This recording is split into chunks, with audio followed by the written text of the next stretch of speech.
எதிர்க்கட்சியாக இருக்கக்கூடிய அதிமுகவினர் இன்று கருப்பு சட்டையோடு வந்திருக்கிறார்கள். கருப்பு சட்டை போட்டு வந்ததற்காக நான் என்னுடைய மகிழ்ச்சியை தெரிவித்துக் கொள்கிறேன்.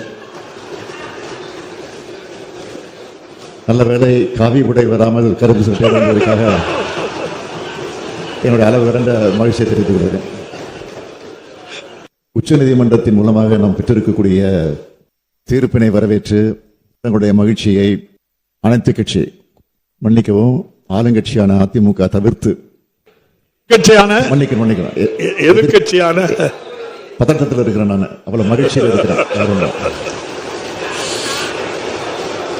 எதிர்கட்சியாக இருக்கக்கூடிய அதிமுக, அதே போல மாநிலத்தை மத்தியில் ஆண்டு கொண்டிருக்கக்கூடிய பிஜேபி, இந்த ரெண்டு கட்சிகளை தவிர்த்து அனைத்து கட்சி தலைவர்கள், அனைத்து கட்சி உறுப்பினர்கள் இங்கே பாராட்டியும் வாழ்த்தியும் பேசி இதை வரவேற்று மகிழ்ந்திருக்கிறீர்கள்.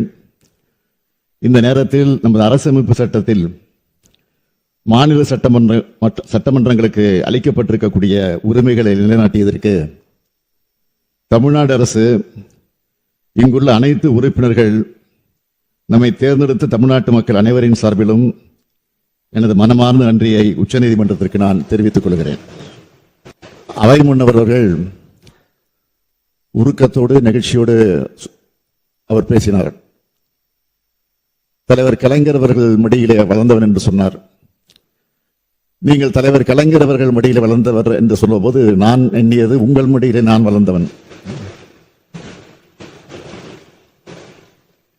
ஆகவே கொள்கையிலே நிச்சயமாக உறுதியாக இருப்பேன் இருப்பேன் இருப்பேன் என்ற உறுதியோடு இந்த மகிழ்ச்சியை நாம் வெளிப்படுத்தக்கூடிய வகையில் அதிமுக பிஜேபி உறுப்பினர்கள் தவிர்த்து அனைவரும் மேசையை தட்டி நம்முடைய நன்றியை தெரிவிக்க வேண்டுகிறேன்.